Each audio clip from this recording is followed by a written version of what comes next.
Hello dear friends, बघा standard 7 चा chapter number 6 measurement of physical quantity हे आपलं सुरू होतं.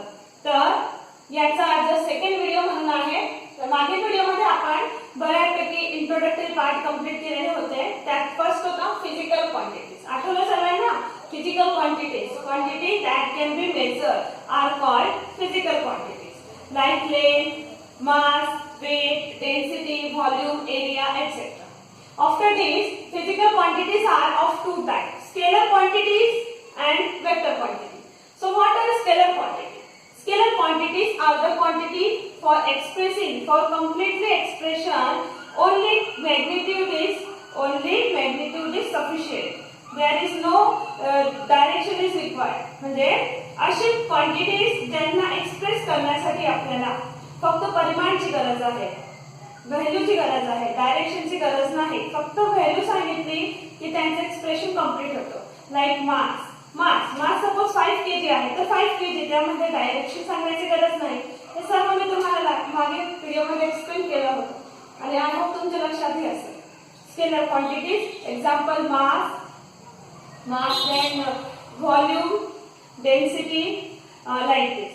And vector quantity. Vector quantities are the quantities that expressed only when magnitude and direction both are given.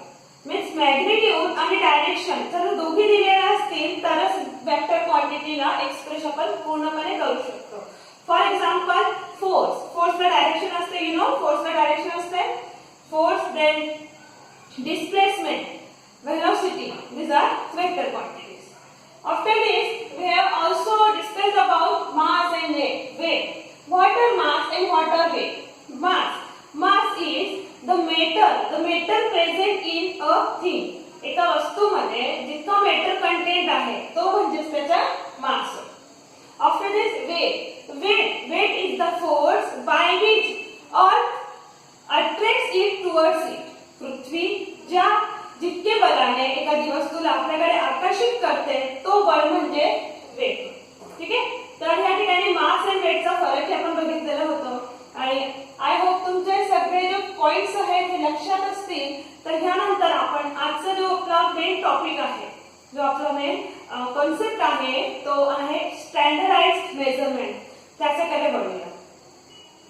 Friends, standardised measurement हे concept start करण्यासाठी मी तुम्हाला मेजरमेंट आधी क्लिअर करून देणार आहे. What is measurement? In our day to day life we measure many things. आपल्या डेलीच्या जीवनामध्ये आपण वेगवेगळे थिंग्स मोजत असतो. आपण दूध घेतो, दूध मोजतो. आपण आपलं वजन करत असतो. भाजीपाला, फ्रुट्स आहे हे आपण वजन करून घेत असतो. So for measurement different quantities measure in different units. ठीक आहे. वेगवेगळे क्वांटिटीजला मेजर करण्यासाठी आपल्याकडे त्यांचे युनिट्स देखील वेगवेगळे आहेत. हे समजण्याची गोष्ट आहे. We measure length in centimetre. We measure length in metre, centimetre, kilometre etcetera. अजून युनिट्स आपल्याकडे डेसिमीटर आहे etcetera. Then after mass, we measure mass in gram, kilogram, decigram. अजून आपल्याकडे मोठे मोठे जे युनिट्स आहे, कापूस वगैरे मोजतो आपण, ते आपण मोजतो क्विंटल मध्ये. ठीक आहे.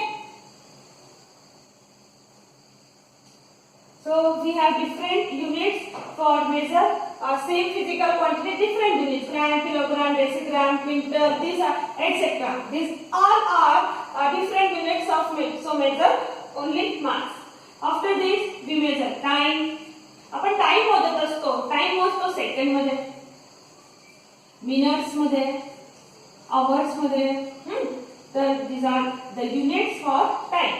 So we measure different quantities in different units. It is not possible that we can measure different quantities in same unit. आपण वेगवेगळी क्वांटिटीला एकच युनिट मध्ये मोजू शकत नाही. तर यासाठी काही असे डिफरंट साठी फिक्स क्वांटिटीज युनिट्स आहेत ज्यामध्ये आपल्याला ती पर्टिक्युलर जे फिजिकल क्वांटिटी आहे ती लेंथ असो, मास असो, टाइम असो, अजूनही आहे एरिया आहे, व्हॉल्यूम आहे, त्यांना मोजलं जातो ह्या युनिट्स मध्ये. ओके, आय होप तुम्हाला हे समजलं असेल इथपर्यंत मेजरमेंट. हे तर झालं मेजरमेंटच्या बाबतीत. पण आता स्टँडर्डाइज मेजरमेंट मध्ये हे स्टँडर्ड वर्ड काय आहे? स्टँडर्ड हे बनलं आहे स्टँडर्ड वर्ड पासून. So what is standard? So friends, तुम्ही ऐकलं असेल की आपण स्टँडर्ड वर्ड आपण यूज करत असतो. स्टँडर्ड म्हटलं की सगळे चांगलं आहे, मग काही बघायचं काम नाही. जसं टायटनची वॉच आहे ना, टायटनची वॉच आहे ती काय स्टँडर्ड. आपल्या फ्रेंडने म्हटलं घेऊन घे, चांगली कंपनी आहे, कारण स्टँडर्ड आहे. स्टँडर्ड म्हणजे काय? स्टँडर्ड म्हणजे की त्याच्याबद्दल आपण कुठेतरी ऐकलेलं आहे की हा लोक ती वापरतात. किंवा काही टीव्हीची कंपनी आहे, फ्रीजची कंपनी आहे, हेडफोनची कंपनी आहे, ते आपण कुठेतरी ऐकलेलं आहे की हा तिथे लोक वापरतात, तर ती स्टँडर्ड झाली, ती सगळे वापरतात. तर या ठिकाणी स्टँडर्डचा जो अर्थ आहे आपण हे म्हणू शकतो, स्टँडर्ड म्हणजे सर्वमान्य, ते सर्वांना मान्य आहे. म्हणजे त्याच्याबद्दल सगळ्यांना माहिती आहे, सगळ्यांना त्याच्यातलं कळतो की ते म्हणजे काय. म्हणजे एक प्रकारे आपण याला म्हणू शकतो रिफरन्स. की आपण रिफरन्स साठी काहीतरी आपण एक नाव घेत असतो ना. रिफरन्स म्हणजे एखादं नाव घेतला की आपल्याला सर्व समजतं त्यातलं, तर ते झालं स्टँडर्ड. फॉर एक्झाम्पल, मी जसं आपल्या वर्गामध्ये टीचरांनी सांगितलं की तुमची बेंच आहे तिला मोजून दाखवा. मोजून दाखवा म्हणजे कशाने? Hand span. किती हँड स्पॅन तुमची बेंच आहे. किंवा सपोज मी इथे एक्झाम्पल देते तुमच्या पुढे.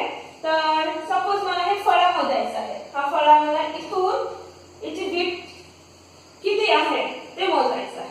तर सपोज याची विड्थ आहे माझे 9 hand span. 9 hand span span. बघा स्पॅन म्हणजे काय? ही जी लेंथ असते ना तिला म्हणतात स्पॅन. लक्षात राहिलं पाहिजे तुमचे स्पॅन. हे वर्ड नेहमी विचारला जातो स्पॅन हाय स्टँडर्ड मध्ये. सो माझ्यासाठी हे जे ब्लॅकबोर्डची लेंथ जी विड्थ आहे, जी विड्थ आहे ना खाली, ती विड्थ आहे 9 हँड स्पॅन. 9 स्पॅन.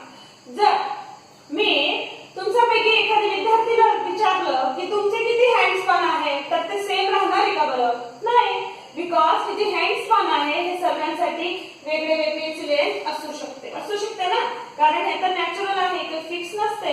मग जर तुमच्यासाठी ही जी लेंथ आहे ही लेंथ जर 8 स्पॅन्स असेल, 8 स्पॅन और 10 स्पॅन्स आहे, तर मला याची विड्थ किती सांगता येईल? बरं मी सांगू शकते का की माझ्यासाठी 9 आहे, माझा एक अमुक विद्यार्थी आहे त्याच्यासाठी 8 हँड स्पॅन, मग तो तिसरा आहे त्याच्यासाठी 10 हँड स्पॅन.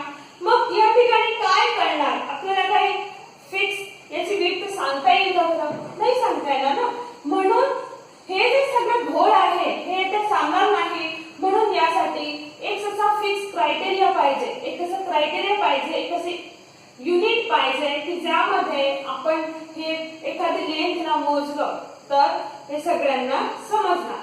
आता समजा मी मीटर मध्ये मोजलं, ठीक आहे, मी मोजलं मीटर मध्ये आणि हे झालं किती मीटर? सपोज हे झालं 1 मीटर. मी अंदाज घेत आहे की हे झालं 1 मीटर. तर आता मी 1 मीटर म्हटलं की 1 मीटर म्हणजे सगळ्यांना समजतो की 1 मीटर म्हणजे 100 सेंटीमीटर. 100 सेंटीमीटर. मग आता जर मला याचे माप घ्यायचे आहे आणि ते 1 मीटर आहे, तर मी कोणालाही सांगू शकते की 1 मीटर आहे, कारण मला त्या ठिकाणी हे हँडस्पॅन नेण्याची गरज नाही, कारण हे फिक्स नाही ना. ते माझ्यासाठी नाही आहे तर मी कुठे अवेलेबल असणार आहे, ठीक आहे. तर ह्या ठिकाणी जर आपण मीटर सारखे एखादे युनिटचा यूज केलं तर हे आपल्याला स्पष्ट याची संकल्पना समजते. जर समजा मी 1 मीटर तुम्हाला लेस आणायला सांगितले, ठीक आहे, मला हँडकरचीफवर लेस लावायचे आहे किंवा टेबल क्लॉथवर साईडने लेस लावायचे आहे, मला 1 मीटर लेस पाहिजे, तर तुम्ही गेले 1 मीटर लेस घ्यायला तर आणू शकतात, कारण 1 मीटर आहे. ते कुठूनही आणले, कोणतेही दुकानवरून आणले किंवा कोणतेही विद्यार्थ्याने आणले, कोणीही आणले, तर ती 1 मीटर जी लेंथ आहे ती 1 मीटरच असणार आहे, ठीक आहे. समजतं तुम्हाला? मग हे असे युनिट्स असतात फिजिकल क्वांटिटीसाठी की ते सर्वमान्य आहे. आपण कुठेही गेलो, भारताचे कोणत्याही कोपऱ्यात गेलो किंवा भारताच्या बाहेर गेलो विदेशामध्ये, तर हे युनिट्स तिथे वापरले जातात. म्हणतात स्टँडर्डाइज मेजरमेंट. आणि अशा पद्धतीने यांना जर पण मेजरमेंट केलं यांच्या मदतीने तर अशा मेजरमेंटला म्हणतात स्टँडर्डाइज मेजरमेंट. तर समजलं तुम्हाला स्टँडर्डाइज मेजरमेंट. तर बघा लेंथ साठी जे आहे, लेंथ साठी आपण लेंथला मोजतो मीटर मध्ये किंवा किलोमीटर. हा, या ठिकाणी फरक आपल्याला क्रिएट नाही करून घ्यायचा आहे, कन्फ्युज नाही व्हायचं आहे. कारण जो मीटर आहे, मीटर पासून आपण किलोमीटर मध्ये कन्वर्ट करू शकतो. We know 1000 metre is 1 kilometre. ठीक आहे. तर मीटर पण स्टँडर्ड आहे, किलोमीटर पण स्टँडर्ड आहे. या ठिकाणी आपण जर मास मोजलं तर मास आपण मोजतो ग्रॅम मध्ये, kilogram, gram and kilogram. 1000 gram max 1 kilogram. आधीच्या काळामध्ये कसं होतं की लोक एका धान्याच्या बदल्यात दुसरी वस्तू घेत होते किंवा एका जी वस्तू आपल्याकडे अवेलेबल आहे आणि दुसऱ्याकडून कोणती दुसरी वस्तू घ्यायची, आपल्याला धान्य घ्यायचं असो किंवा कोणतंही आर्टिकल असेल तर त्याचा आदला बदला करायचा.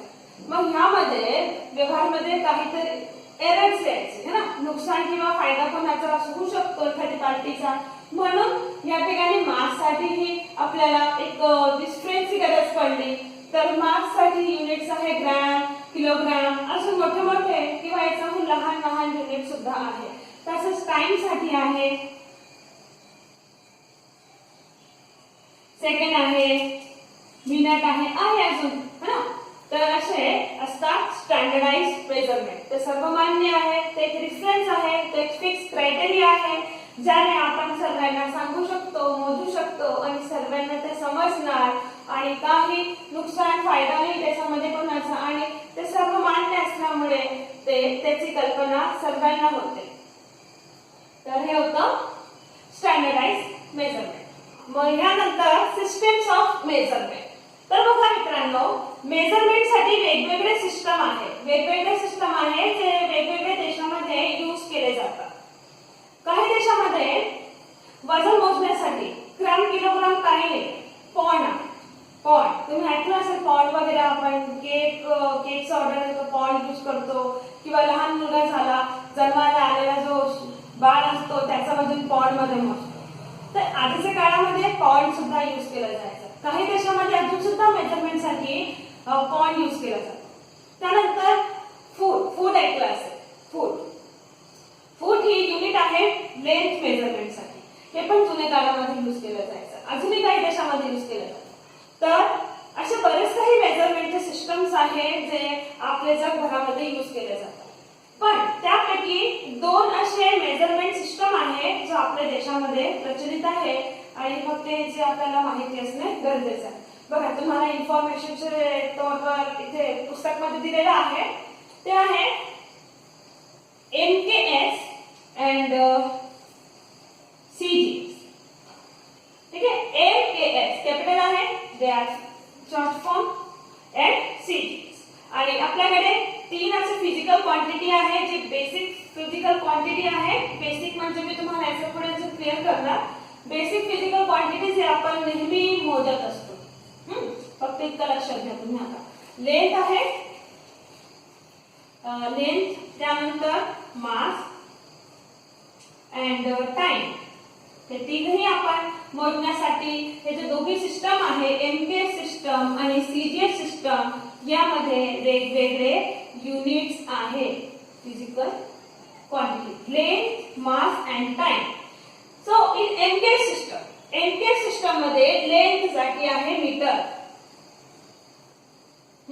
M for meter, it's for length. The unit of length in MKS system is meter. Second, mass. The unit is kilogram.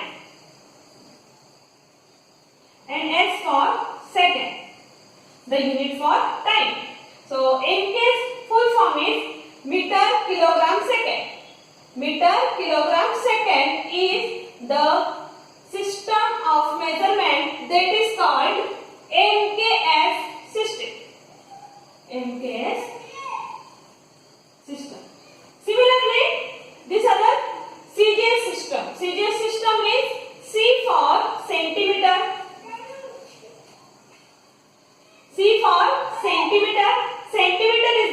for length in this system, and then G for gram. Gram is the unit for mass in CGS system, and S for second. Similar, same unit for time. Second is the unit for time in CGS system. And now CGS means centimeter gram second is the full form of CGS. Okay? So these two systems. आणि त्यात आपण या ठिकाणी centimetre ला metre मध्ये convert करू शकतो. 100 centimetre is 1 metre. Kilogram gram मध्ये कन्वर्ट होतो. 1000 grams is 1 kilogram and second is same. So now NKF system आणि सीजीएस सिस्टम जर हे दोघेही आपल्या देशामध्ये उपयोगात घेतले जातात तर हे वेळ प्रसंगी जसं आपलं मेजरमेंट असेल त्या ठिकाणी आपण तो सिस्टम यूज करतो. कारण यामध्ये काही घोळ होणार नाही. बघा आपल्याकडे हे सगळं एक मध्ये कन्वर्ट करता येतो. जेव्हा आपल्याला मोठी मोठी वस्तू मेजरमेंट करायची असेल तेव्हा आपण एमकेएस यूज करतो. म्हणजे मोठी मोठी लेंथ असेल तर आपण मीटर यूज करणार. जसं आपल्याला एक विहिरीची किती खोल आहे डेप्थ मोजायची आहे. ठीक आहे, लक्षात येतंय? एका विहिरीची डेप्थ मोजायची आहे किंवा एक प्लॉट मोजायचा आहे तर आपण तिथे मीटर यूज करणार. एक शेताची लांबी मोजायची आहे तर आपण मीटर यूज करणार. बट जर आपल्याला सेंटीमीटर म्हणजे जर आपल्याला नोटबुकची लेंथ मोजायची आहे, एक नोटबुक आहे आपल्याकडे किंवा बुक आहे, मोबाईलची लेंथ विड्थ मोजायची आहे तर आपण मीटर त्या ठिकाणी काही कामाचं नाही ना. आपल्याला लहान मेजर करायचं आहे तर आपण त्या ठिकाणी सेंटीमीटर यूज करणार. तसेच माससाठी एनकेएफ सिस्टम मध्ये मोठे मोठे युनिट्स आहेत. तर किलोग्रॅम मध्ये आपण आपला वेट करू शकतो. भाजीपाला फ्रूट्स जे आपण घेतो किलोग्रॅम मध्ये मोजणार. बट जर आपल्याला सोनं चांदी हे घ्यायचं असेल तर आपण तिथे नक्की ग्रॅम यूज करणार. कारण आपण महाग वस्तूला कमी घेऊ शकतो तर त्या ठिकाणी ग्रॅम यूज करणार. टाइम तर सेकंड आहे.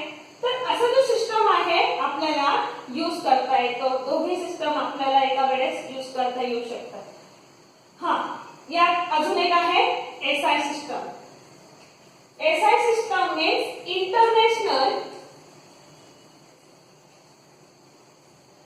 System of measurement. जो इंटरनॅशनल सिस्टम ऑफ मेजरमेंट आहे याला आपण इन शॉर्ट म्हणतो SI. SI system is the international system. मग आता हे इंटरनॅशनल आहे म्हणून हे सर्वमान्य आहे.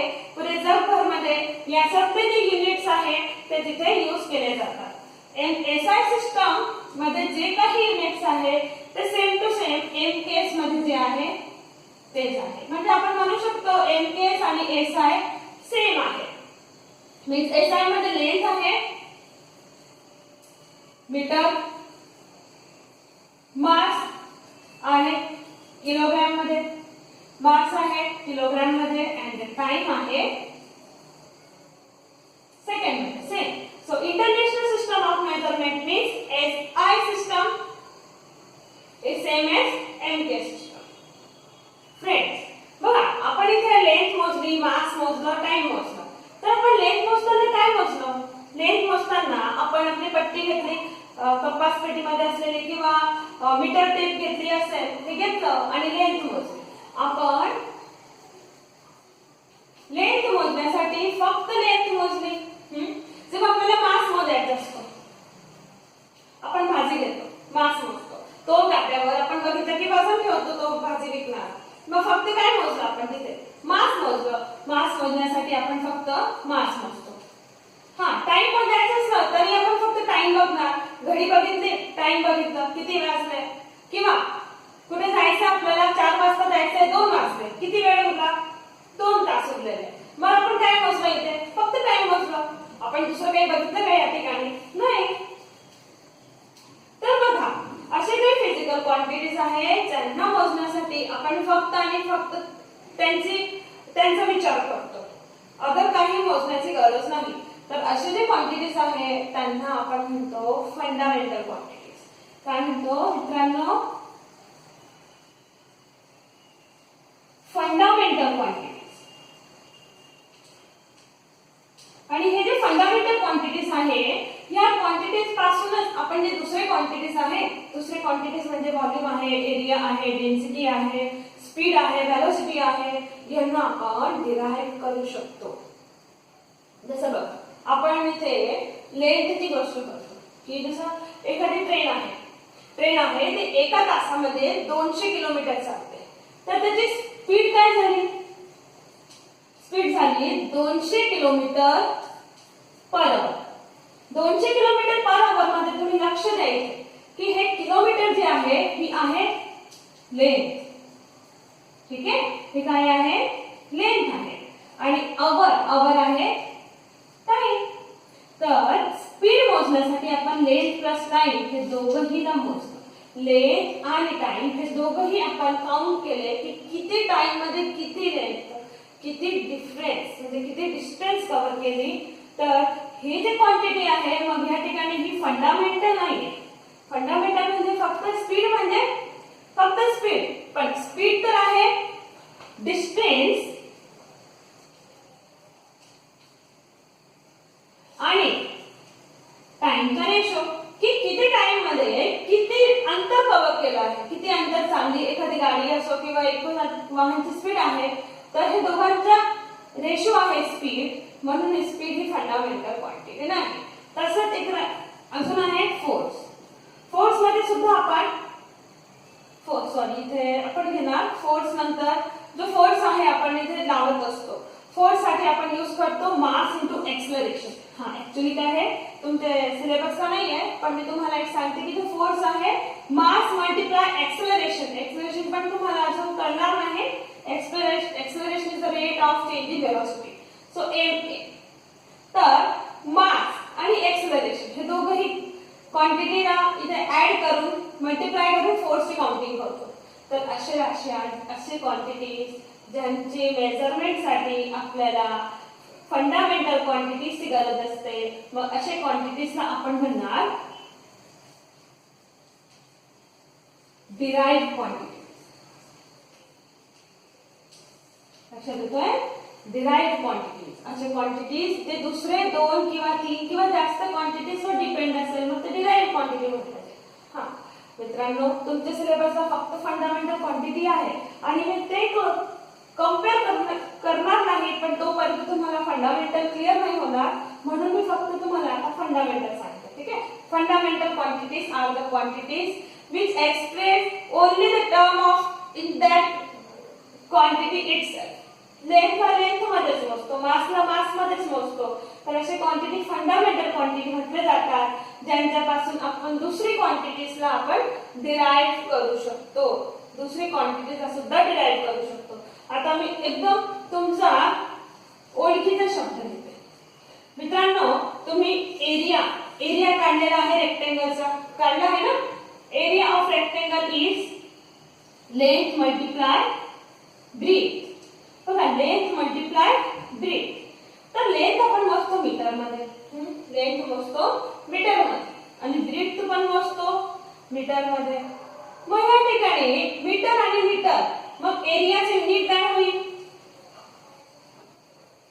Unit of area meter into meter means meter square, और we can say square meter. Square meter ही युनिट आहे. मग बघा, मीटर आणि मीटर दोन वेळा आला, तर हे डायरेक्ट एरिया हे फंडामेंटल क्वांटिटी नाहीये. एरिया झाला डिराइव्ड क्वांटिटी, फंडामेंटल क्वांटिटी.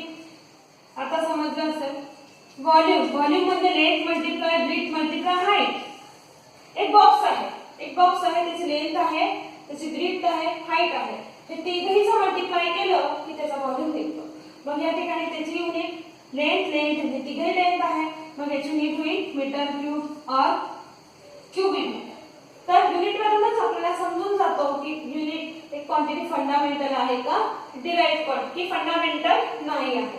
हा वर्ड पण तुमचे कामाचा नाही. ओके, तर या ठिकाणी तुम्हाला आतापर्यंत मी काय सांगितलं बघा.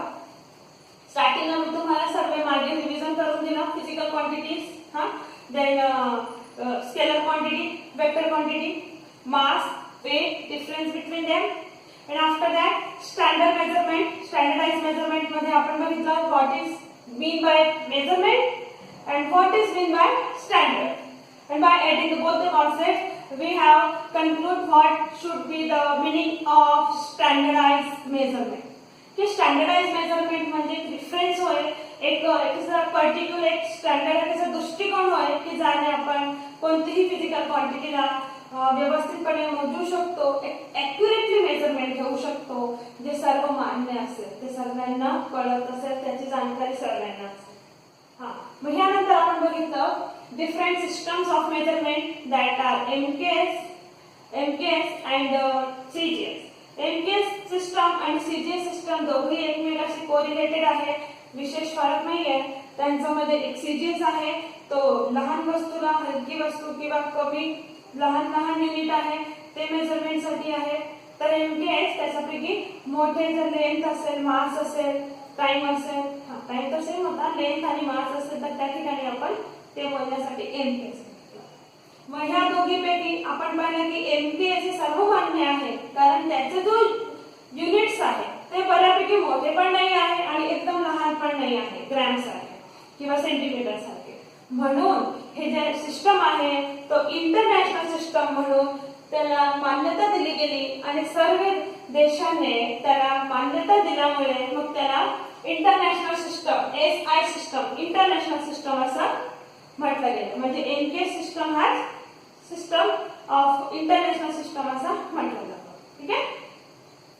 तर मग यानंतर आपण बघितलं की फंडामेंटल क्वांटिटीज म्हणजे काय आहे. फंडामेंटल क्वांटिटीज म्हणजे असे क्वांटिटीज जे आपण मोजतो तेव्हा फक्त त्याचा विचार करतो, दुसरे क्वांटिटीज घेण्याची गरज नाही. लेंथ आहे, मास आहे, टाइम आहे. बट आपण जर स्पीड मोजली तर आपल्याला डिस्टन्स आणि टाइम दोन्हीचा विचार करावा लागतो. या ठिकाणी अजून एक क्वेश्चन येतो की स्पीड आपण ट्रेनची मोजली, जर आपण एक इन्सेक्टची स्पीड मोजली तर ते किलोमीटर पर आवर नाही, आपण मीटर पर सेकंड घेऊ शकतो किंवा सेंटीमीटर पर सेकंड घेऊ शकतो ना. तर बघा मीटर पर सेकंड हे झालं एमकेएस सिस्टम मध्ये unit. In MKS system the unit of speed is metre per second. हा, आणि सेंटीमीटर पर सेकंड सीजीएस मध्ये आठवा सीजीएस. तर centimetre per second is the unit of speed in CGS system. तर असे तुम्हाला वेगवेगळे सिस्टम्स मध्ये एका पर्टिक्युलर क्वांटिटीची युनिट्स हे सुद्धा सांगता येऊ शकेल आता. तर बघा आज आपण बऱ्यापैकी पार्ट कव्हर केला आणि आय होप तुम्हाला सर्व काही मॅटर समजलं असेल. तर पुस्तक मधून 1 किंवा 2 वेळा तुम्ही वाचून घ्या आणि असा व्हिडिओ बघितल्यानंतर रीडिंग करून घेत चला, जेणेकरून सर्व कॉन्सेप्ट तुमचे कायमस्वरूपी लक्षात राहील. सो आय थिंक आपल्याला आजचा हा जो लेक्चर आहे इथेच कन्क्लूड करावा लागेल. Thanks for watching.